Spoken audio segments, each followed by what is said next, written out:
Hello, welcome to Simple Answers. I'm your host Jason. In this video, I'll be going over a few steps on how to fix Ghost Touch on iPhone. The first thing that I would recommend you do is clean your iPhone touchscreen. And also, if you have on a screen protector, I would recommend that you take off the screen protector and then clean your iPhone screen. And if it is still not working after doing that, I would recommend that you force restart your iPhone. And if that still doesn't work, what I'll recommend you do is go into settings. Once in settings, you are going to scroll down and select general.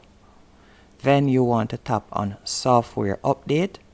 And if your phone needs updating, as you can see mine does, you'll tap on install now. And if after installing the update it is still not working, what you're going to do while in general, you're going to scroll down, and from here you want to tap on transfer or reset iPhone, and you're going to tap on reset.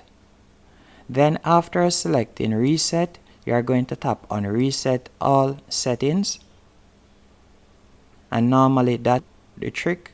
Hope you found this video helpful and informative. If you did, be sure to hit the like button and subscribe, and thank you for watching.